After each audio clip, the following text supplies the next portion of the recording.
કરીએ ચાલુ.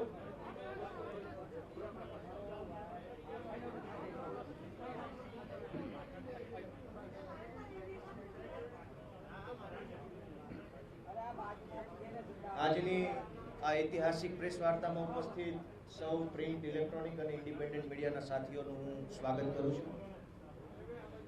પૂજ્ય રાષ્ટ્રપિતા મહાત્મા ગાંધી, લોખંડી પુરુષ સરદાર વલ્લભભાઈ પટેલ, રવિશંકર મહારાજની આ જન્મભૂમિ અને કર્મભૂમિમાં હું માનનીય મુખ્યમંત્રી શ્રી અરવિંદ કેજરીવાલજીનું શબ્દ પુષ્પોથી સ્વાગત કરું છું. આજે ઐતિહાસિક દિવસ છે કે આમ આદમી પાર્ટી એક નવા મુકામ તરફ આગળ વધી રહી છે. આમ આદમી પાર્ટીમાં આજરોજ ગુજરાતના સૌથી પ્રતિષ્ઠિત અને લોકો જેમને ખૂબ પ્રેમ કરે છે એવા પૂર્વ મીડિયા કર્મચારી માનનીય ઈશુદાનજી ગઢવી આજરોજ આમ આદમી પાર્ટીમાં જોડાઈ રહ્યા છે.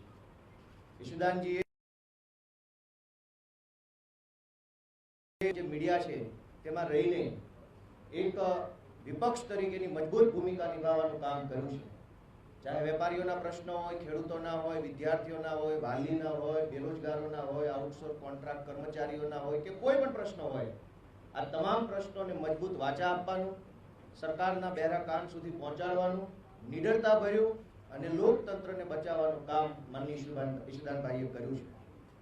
ઈશુદાનભાઈના આમ આદમી પાર્ટીમાં જોડાવાથી બેશક આમ આદમી પાર્ટીની શક્તિ વધી છે, અનુભવ વધ્યો છે. સમગ્ર ગુજરાતમાં ખૂણે ખૂણે આમ આદમી પાર્ટી સાથે જોડાયેલા જે કાર્યકર્તાઓ છે એમનું મનોબળ વધ્યું છે, એમની હિંમત વધી છે. માનનીય ઈશુદાનભાઈએ જે રાજનીતિમાં જોડાવાનો અને આમ આદમી પાર્ટીને પસંદ કરવાનો જે નિર્ણય લીધો છે એ બદલ આમ આદમી પાર્ટી ઈશુદાનભાઈનું આમ આદમી પાર્ટી પરિવારમાં સ્વાગત કરે છે. અને હવે હું વધારે વાત ન કહેતા આદરણીય મુખ્યમંત્રી માનનીય શ્રી અરવિંદ કેજરીવાલજીને વિનંતી કરીશ કે માનનીય અરવિંદજી ઈશુદાનભાઈને પાર્ટીનો ખેસ પહેરાવી પાર્ટીમાં સ્વાગત કરે.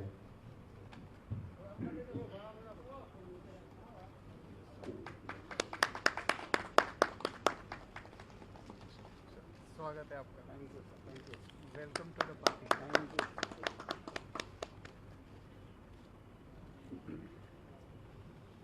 હવે માનનીય ઈશુદાનભાઈજીને હું વિનંતી કરીશ કે તેઓ પોતાનું વાત રજૂ કરે.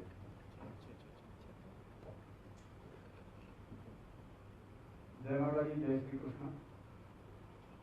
मंच पर विराजमान लोकप्रिय मुख्यमंत्री दिल्लीना अरविंद केजरीवाल जी, प्रदेश अध्यक्ष आम आदमी पार्टी माननीय गोपाल इटालिया जी, प्रभारी श्री गुलाब सिंह यादव जी, संगठन मंत्री मनोज सोरठिया जी, सौ आम आदमी पार्टी कार्यकरो और पत्रकार भी. मित्रों, मैं छेल्ला 15-16 वर्षथी मारी पत्रकारितानी कारकिर्दीमां मैं क्यारे लोकोनो अवाज उठावવાનો प्रयास કર્યો, ક્યારે હું વિચાર્યું નહોતું કે હું પણ એક દિવસ આ સ્ટેજ ઉપર હોઈશ અથવા તો આવી મારી કોઈ મહેચ્છા નહોતી. વર્ષોથી એક પત્રકાર તરીકે દિલથી લોકોની સેવા કઈ રીતે થઈ શકે, લોકોને કઈ રીતે વધુ આપણે લાભ અપાવી શકીએ એ આપણી ઇલેક્ટ્રોનિક મીડિયાની તાકાતથી જેટલો પણ પ્રયાસ કર્યો એટલું મેં કરવાનો પ્રયાસ કર્યો. એક સમય એવો આવ્યો કે દરેક નિર્ણયમાં મેં અત્યાર સુધી વાલીઓના મુદ્દા હોય, મહિલાઓના મુદ્દા હોય, કોન્ટ્રાક્ટ કર્મચારીઓના મુદ્દા હોય, વેપારીઓના મુદ્દા હોય, ખેડૂતોના મુદ્દા હોય, બેરોજગારોના મુદ્દા હોય, ખૂબ ઉપાડ્યા. कोशिश करी कि આપણે આમાંથી કંઈક લાભ થાય. પરંતુ કેટલીક સ્થિતિ એવી આવતી કે લોકોની અપેક્ષાઓ વધતી ગઈ. ઈશુદાનભાઈનો મુદ્દો પહોંચાડી દેજો, ઈશુદાનભાઈ આટલું કરાવી શકશે. અને આપણે બધા જાણીએ છીએ પત્રકારની એક લક્ષ્મણ રેખા હોય કે આપણે બતાવી શકીએ પરંતુ એને ઇમ્પ્લિમેન્ટ કરવાનું કામ તો બસ મેં કર્યું સરકારનું કરશે. માફ કરજો, માસ્ક મારે ઉતારવું પછી આવાજ સારો નથી આવતો એટલા માટે. એટલે કારણ કે જયારે માસ્કની આપણે સલાહ આપતા હોઈએ પછી આપણે કરીએ તો એ પણ સારું નહીં. વ્યક્તિ હંમેશા જેવો હોય તેવો જ રહેવો જોઈએ. રાજનીતિ હોય, પત્રકાર હોય કે કોઈ અન્ય વ્યવસાયમાં હોય, આપણો ઉદ્દેશ્ય, આપણું લક્ષ્ય સમાજ સેવા હોવું જોઈએ. અને મિત્રો, જ્યારે ગુજરાતની જનતાએ અઢળક મને પ્રેમ કર્યો, મારા જનતાનું જેટલું ઋણ ચૂકવું એટલું ઓછું છે, અને પછી મેં વિચાર કર્યો કે હવે મારે બમણી મહેનત કરવી પડશે, બમણી મહેનતથી જોડાવવું પડશે. તો અહીંયા તો લક્ષ્મણ રેખાથી આપણે સમજીએ પ્રિન્ટ મીડિયામાં આપણે લખીએ કે ઇલેક્ટ્રોનિકમાં બતાવીએ, પણ તો નિર્ણયો, આપણું બંધારણ એવું કહે છે કે નિર્ણયો લેવાની શક્તિ તો રાજનેતાઓમાં જ છે, રાજકારણમાં જ છે.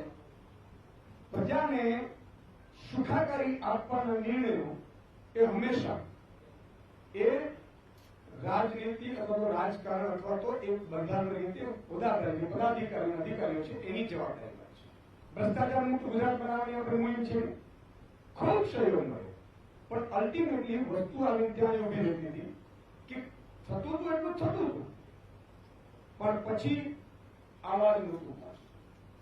અને એટલા માટે મેં આ રાજકારણમાં આવવાનું નક્કી કર્યું. મિત્રો, પહેલા પણ મારો ઉદ્દેશ્ય સમાજ સેવા હતું, આજે પણ છે અને ભવિષ્યમાં પણ છે. હું વારંવાર કહું છું કે અહીંથી લઈ કઈ નથી જવાનું. કબીર સંત કબીરની એક વાચના વાક્ય રચના જે ખરેખર મને ખબર નહીં ઇન્ટેલેક્ચ્યુઅલ લોકો પણ સમજી શકશે, મને આનંદ થશે कि जब तू आयो इस जगत में जब हंसे तू रोए पर ऐसी करनी करके चलो कि તું હસે જગત. જ્યારે સૃષ્ટિ ઉપર આપણે આવીએ છીએ ત્યારે જન્મ થાય છે બાળકનો, તો પેડા વેચાતો હોય પણ જીવ રડતો હોય છે. એવા કામ કરી જઈએ કે જ્યાં એ દુનિયા રોતીઓના આપણે નીકળતા હોઈએ. એટલે વાત આવી આટલી જ હતી કે મારે કંઈક કરવું પડશે. તો કરવું કઈ રીતે પડશે? જયારે હું પોલિટિકલ નેતાઓને વાત કરતો આ કરવું છે, આ કરવું છે, ત્યારે તમે તો ખાલી ટીવીની મેટરમાં બરોબર છે, પરંતુ પ્રજા બધી સુખી છે, અમે ચૂંટણીમાં જીતી જઈએ છીએ. હા, એટલે મને બહુ પીડા થતી હતી કે હવે પ્રજાનું શું થશે, સામે પડશે. મિત્રો, જયારે હું ઈમાનદારીની વાત કરતો, ઈમાનદારી રાજનીતિની વાત કરતો અને ઈમાનદારી પૂર્વક રાજનીતિ હોવી જોઈએ એની વાત કરતા હોઈએ, ત્યારે સ્વાભાવિક છે કે મારે એ રાજનીતિનો અભિન્ન અંગ બનવું પડે. ગંદકી સાફ કરવા માટે, સિસ્ટમમાં ગંદકી સાફ કરવા માટે આપણે ઉતરવું પડે. તમે વિચાર કરજો. એટલા માટે મેં આમ આદમી કેમ વિચાર કર્યો છે? સાહેબ, આઈઆઈટીમાં એડમિશન લેવું ને એ વિદ્યાર્થીઓનું સપનું હોય છે. એડમિશન મળી ગયું, નોકરી મળી ગઈ, પોતપોતાના સ્વાર્થમાં આપણે કામ કરવા માંડીએ, કરીએ છીએ. એનાથી અટકે યુપીએસસી પરીક્ષા પાસ કરવી એટલે એ તો એક મોટું સપનું હોય છે. એ પણ પાસ થયા પછી જોઈન્ટ ઇન્કમ ટેક્સ કમિશનરની જયારે પ્રજાની, અને એ પહેલા પણ મેક્સેસ એવોર્ડ જેમને મળ્યો છે. જો ઈમાનદારીની વાત કરતા હોઈએ તો આપણે પાર્ટી પણ એવી વિચારવી પડે, એવા જ લોકો સાથે જોડાવવું પડે કે જેનું ઉદ્દેશ્ય, જેનું લક્ષ્ય માત્ર સમાજ સેવા હોય. અરવિંદજી, હું અરવિંદજીની વાત કરી રહ્યો છું કે એમને બધું છોડી સાહેબ અને જનતાની સેવામાં આવી ગયા. નહીં તો એને શું કરતું હતું? સરકારી નોકરી મળે એટલે બધા પોતાની બ્યુરોક્રેટ્સ હતા, પણ છતાં ઈશ્વર ધાર્યું વધારે કંઈક સારું કરાવવું છે. અને એટલા માટે દિલ્હીમાં જુઓ તમે, પૂર્ણ રાજ્ય નથી, છતાં એમણે જે કોશિશ કરી એજ્યુકેશન, હેલ્થ, હું ખૂબ જ એનાથી ઇમ્પ્રેસ થઉં છું. એટલા માટે માની લો કે ત્યાં કેજરીવાલજી એમ કહે કે ભાઈ રાજનીતિ તો ગંદી, હमें नहीं जाना चाहिए, રાજનીતિ તો कुछ और कर लेंगे. તો આજે દિલ્હીના લોકોને એ ફ્રી એજ્યુકેશન, સારા એજ્યુકેશનની સ્કૂલો ના મળે. આજે દિલ્હીના લોકોને મોહલ્લા ક્લિનિક ના મળે. આજે બીજી સરકાર આવી જાય, ફલાણી જાય તો બીજી આવી જાય. અને એટલા માટે સાહેબ ગુજરાત ઇતિહાસ બદલવા જઈ રહ્યું છે. ગુજરાતમાં આપણે નક્કી કર્યું છે કે લોકો એવું કહેતા હતા કે સુદાનભાઈ વાત સાચી, મતદાનની વાત સાચી, મતદાન કોને કરીએ, વિકલ્પ તો જોઈએ. આજે હું લોકોને આહવાન કરું છું, ગુજરાતના લોકોને, કે એક ઈમાનદાર વિકલ્પ તમારી સામે ઉભો છે અને એ ઈમાનદારીમાં અમે ખરા ઉતરવાનો પ્રયાસ કરીશું સાહેબ. 2-5% કદાચ મને ખબર નથી વાયદાઓ કરીએ પૂરા થાય કે ન થાય, પણ બનતી કોશિશ એવી કરીશું કે રાજનીતિમાં જે ગંદકી છે એને સાફ કરવાની કોશિશ કરીશું. આજે બુટલેગરો, આપણે શું કે તમારે રાજનીતિમાં ન આવવું જોઈએ, તો શું આ બુટલેગરોથી આપણે રાજ ચલાવવાનું છે? શું ભ્રષ્ટાચારીઓથી રાજ ચલાવવાનું છે? સામે પછી જયારે વાત આવી વિપક્ષની, તો સાહેબ કોંગ્રેસ પણ નબળી પડી, જેના કારણે ઉજળવનમાં એરંડો પ્રધાને કહેવત છે એમ ભાજપ કોઈ પણ નિર્ણય કરે, 100 રૂપિયા પેટ્રોલ ડીઝલ પહોંચે તો અમે જીતી જશું ને, કારણ કે વિકલ્પ જ નહોતો એની સામે. આજે જનતાને વિકલ્પ તો જોઈએ. જનતા નોટામાં મત કરતી હતી સાહેબ. લાખોનો નોટામાં મત પડતા હતા. અને વારંવાર કહેતો હતો અને કહી રહ્યો છું, ત્યારે માની રહ્યો છું, કારણ કે ત્યારે મારી ભૂમિકા અલગ હતી, આજે ભૂમિકા અલગ છે. કારણ કે લક્ષ્મણ રેખા હતી ત્યાં સુધી મારે માત્ર ને માત્ર એ પત્રકાર ધર્મ નિભાવવાનો હતો. આજે હું જાહેરમાં કહું છું, ભાજપ અહીંયા લોકપ્રિય નથી, એનો વિકલ્પ નહોતો સાહેબ. આજે ગુજરાતમાં આજે ઘણા લોકોએ કીધું, મને ખબર છે કે આ યુદ્ધનું મેદાન છે, કોની સાથે લડીએ છીએ એ પણ ખબર છે, પણ શું ડરીને રહેવું? શું આમને આમ થવા દેવું? લૂંટ થવા દેવી? ગુજરાતને આટલો ભ્રષ્ટાચારી ઉતારી નાનો નાનો નાગરિક છે, એ ટેક્સી ચાલક હોય, રિક્ષા ચાલક હોય, બસ ચાલક હોય, ફીઝને લઈને સાહેબ 25% ફી માફી કરવા માટે ગળા છે સુકાઈ ગયા હતા. તો મારી એટલા માટે અમે નિર્ણય લીધો છે. ગુજરાતની જનતાને આહવાન કરું છું કે આ નિર્ણય સંપૂર્ણ તમારા માટે છે. સ્વાર્થ માટે નિર્ણય હોઈ ન શકે. ન તમારી અને મેં પણ જે સ્ટેટથી હું છોડીને આવ્યો છું, મને પણ સારી નોકરી હતી, સારો પદ હતું, સારો પ્રતિષ્ઠા હતી, સારી સેલેરી હતી, ઘટતું શું હતું મારા? તોય જનતાની વચ્ચે જવાનું એટલા માટે નક્કી કર્યું સાહેબ કે જનતાની અપેક્ષા એટલી વધી ગઈ હતી. અને છેલ્લા 4-5 દિવસમાં ગામડાઓમાં હું 20,000 લોકોને મળ્યો, પ્રયાસ કર્યો મેં. સાહેબ, લોકોનો જો પ્રેમ છે, લોકોની જે આશાઓ બંધાણી છે, ઈશ્વરને પ્રાર્થના કરી કે આશાઓ આપણે ખરાબ થઈ. આજે મુદ્દો એ છે, વાત ઈમાનદાર રાજનીતિની છે. અને સૌ યુવાનોનો છેલ્લે આહવાન કરું છું, હું સૌ આમ આદમી પાર્ટીના મિત્રોનો પણ આભાર માનું છું. અને દરેક યુવાનને, મહિલાઓને, બહેનોને એ વિનંતી કરવા આવ્યો છું કે આજે તમારો ભાઈ આપણી ભાવિ પેઢી માટે, આપણા ગુજરાત માટે, આપણી ગુજરાતની અસ્મિતા માટે, ભ્રષ્ટાચાર મુક્ત ગુજરાત બનાવવા માટે, ખેડૂતો માટે, વેપારીઓ માટે, મહિલાઓ માટે સાહેબ આ મેદાનમાં ઉતર્યો છું. હવે સાથ આપજો. અને સાથ એટલા માટે આપજો કે આ પરમાર્થ માટેની લડાઈ છે, ધર્મ વિરુદ્ધ અધર્મની લડાઈ છે. સામે ગમે તેટલે હોય, મહાભારતનું યુદ્ધ થયું તો દુર્યોધનની સાથે ભીષ્મ પિતાથી માંડીને કર્ણથી માંડીને બધા હતા, પણ જીત હંમેશા ધર્મની થાય છે. આજે કૃષ્ણ છે, ગુજરાતની જનતા છે. ભલે મારે અર્જુન બનવું પડે, મને વાંધો નથી, પણ અપીલ કરું છું કે એક સાથે સહયોગ આપજો, સાથ આપજો અને તમારી આશા ઉપર ખરા ઉતરવાની પૂરેપૂરી કોશિશ કરીશું. અસ્તુ. Thank you. आभार माननीय ईश्वरजी. अपने माननीय मुख्यमंत्री महोदय जी से निवेदन करूंगा कि वो अपनी बात रखेंगे.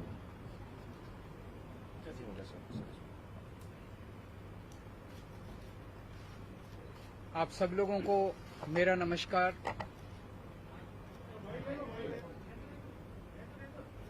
आप सब हेलो हेलो आप सबको मेरा नमस्कार. मंच पे मौजूद यशुदान भाई, गोपाल भाई, मनोज भाई, गुलाब जी और मीडिया के सभी साथीगण, सबसे पहले मैं आपको एक छोटा सा किस्सा सुनाना चाहता हूं. आज सुबह सुबह मैं दिल्ली से अहमदाबाद आया. अहमदाबाद एयरपोर्ट से जब बाहर निकल रहा था तो एक कर्मचारी ने मुझे रोका. कहता है सर सेल्फी खिंचवानी है आपके साथ. सो उन्होंने सेल्फी खिंचवाई. फिर मुझसे पूछा कैसे आना हुआ. मैंने कहा यशुदान जी आम आदमी पार्टी ज्वाइन कर रहे हैं.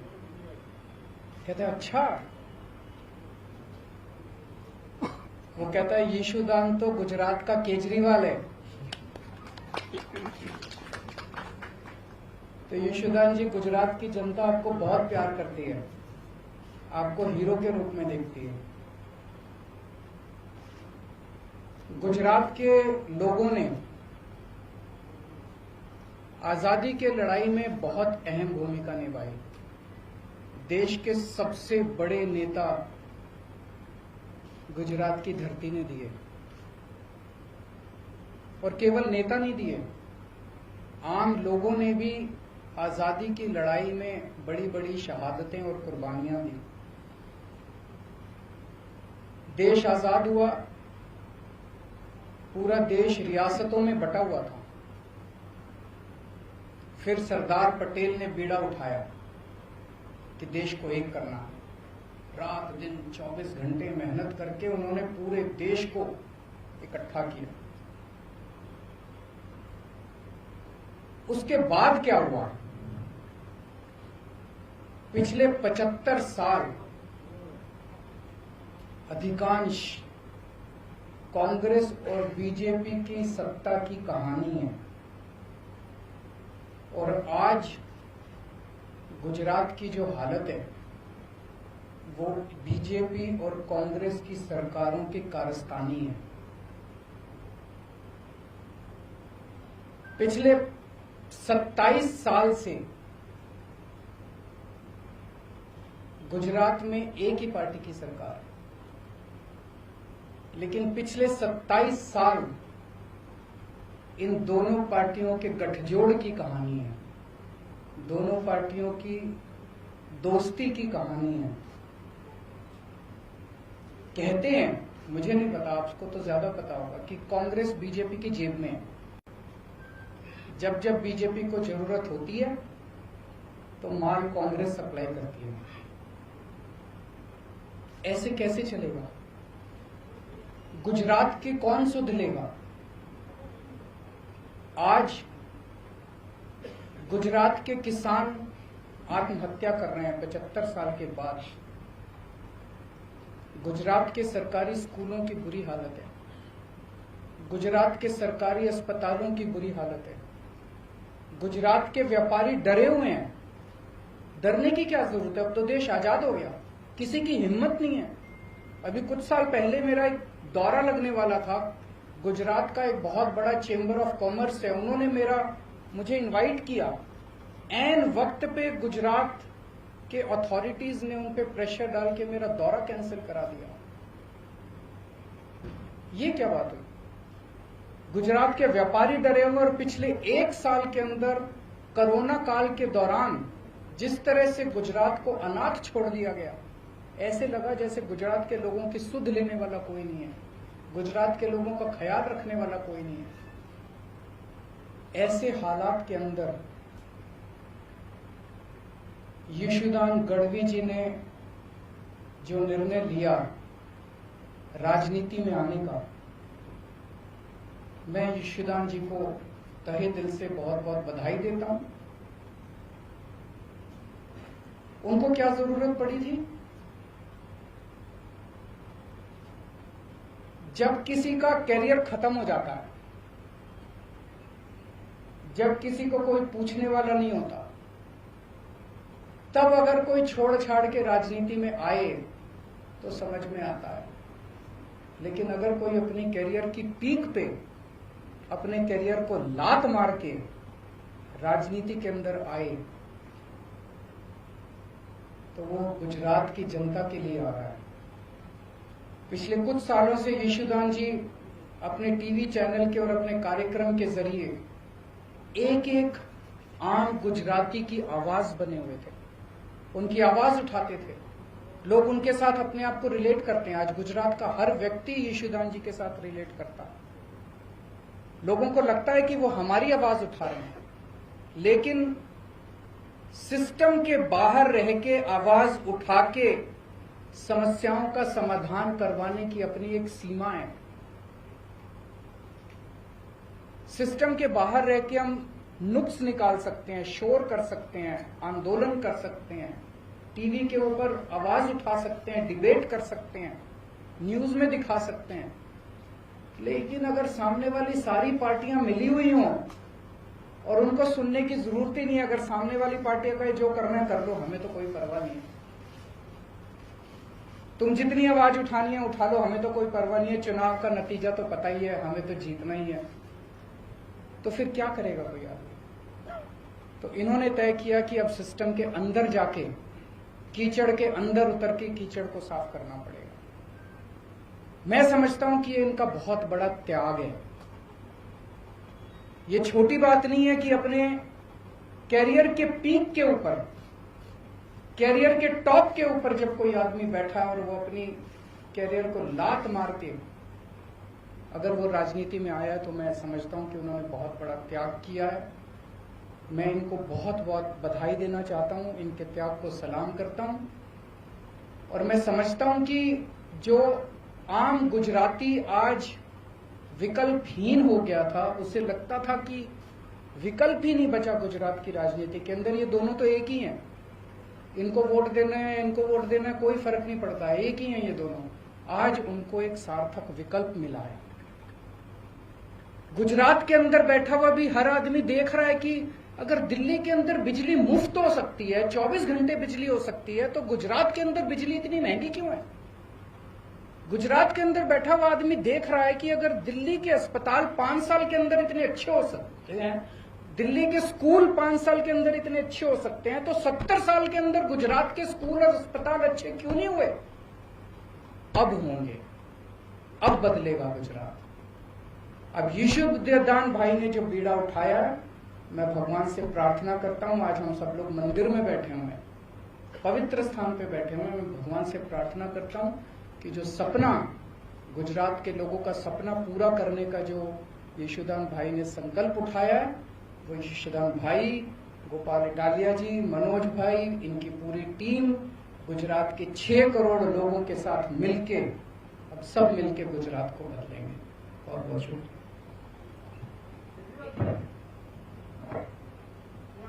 गुजरात बदलने की बात कर रहे हैं तो 2022 में असेंबली के इलेक्शन भी आ रहे हैं। आम आदमी पार्टी यहाँ की जो 182 सीट है वो सभी में कैंडिडेट खड़ा रखेगी। सभी में कैंडिडेट खड़ा करेंगे। क्या रणनीति क्या है? बताएंगे, अभी तो शुरुआत है। रणनीति ना बताओ, मुद्दे तो बता सकते हो, कौन से मुद्दे को लेकर गुजरात में आज लोग मुद्दे जनता तय कर रही है। आज युवा बेरोजगार है, क्यों बेरोजगार है? आज गुजरात के युवाओं को रोजगार क्यों नहीं मिल रहा? रोजगार तो बात की बात है, युवाओं को कॉलेज में एडमिशन नहीं मिल रहा। कॉलेज तो बात की बात है, युवाओं को स्कूल के अंदर अच्छी शिक्षा नहीं मिल रही। आज किसान आत्महत्या 70 साल के बाद क्यों कर रहा है? आज आपने कोरोना काल के अंदर देखा कि सरकारी अस्पतालों का और डिस्पेंसरियों का क्या हाल था। आज गुजरात के स्कूल खराब क्यों हैं? गुजरात के व्यापारी नाराज क्यों हैं? कोई भी तबका आप उठा लीजिए, मोटे मोटे तौर पे गुजरात की राजनीति खराब है, क्योंकि ये दोनों पार्टियां मिली हुई हैं, दोनों ने तय कर लिया मिलके चुनाव लड़ेंगे, और जब दोनों मिलके चुनाव लड़ते हैं तो उनको जनता की सुनने की जरूरत ही नहीं है। वो कहते हैं जनता जाए भाड़ में, हमारी तो चुनाव का नतीजा तो तय है। गुजरात जो अड़िखम गुजरात बोलते हैं, तो क्या दिल्ली मॉडल गुजरात होगा? नहीं, हर एक राज्य का अपना मॉडल होगा। दिल्ली का मॉडल दिल्ली मॉडल, गुजरात का मॉडल गुजरात मॉडल। किसी भी स्टेट की अपनी समस्याएं हैं, अपने समाधान हैं, अपना मॉडल है। गुजरात के 6 करोड़ लोग अपने विकास का मॉडल खुद तय करेंगे।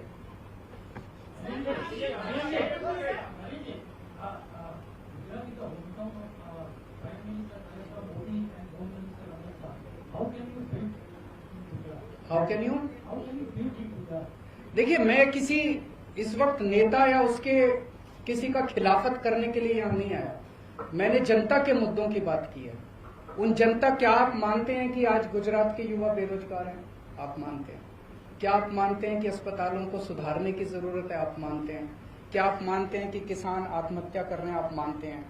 हमारी राजनीति जनता के मुद्दों से जुड़ी हुई है।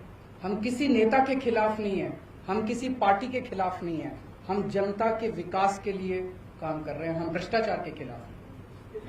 अभी गुजरात में जो आपकी पार्टी के साथ 2 मुद्दे थे, वो का 2022 का इलेक्शन आप किसके चेहरे पर लड़ेंगे? जनता के चेहरे पे लड़ेंगे। जनता तय करेगी, जनता हमारा चेहरा है। दिल्ली के 2 करोड़ लोगों ने मिलकर राजनीति बदली है, केजरीवाल ने राजनीति नहीं बदली। केजरीवाल तो छोटा सा आदमी है, मेरी कोई औकात नहीं है। 6-7 साल पहले तक केजरीवाल को कोई नहीं जानता था। दिल्ली के 2 करोड़ लोगों ने मिलकर तय किया कि अब इन दोनों पार्टियों को हराना और इस छोटी सी आम आदमी पार्टी को वोट देना। जनता ने आम आदमी पार्टी को वोट दिया और जनता ने राजनीति बदली। गुजरात के 6 करोड़ लोग अभी तक मजबूर थे, उनके पास विकल्प नहीं था।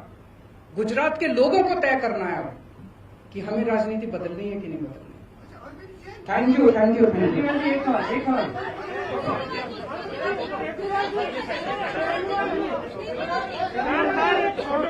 हाँ, सभी लोग प्रदेश कार्यालय पहुंचे।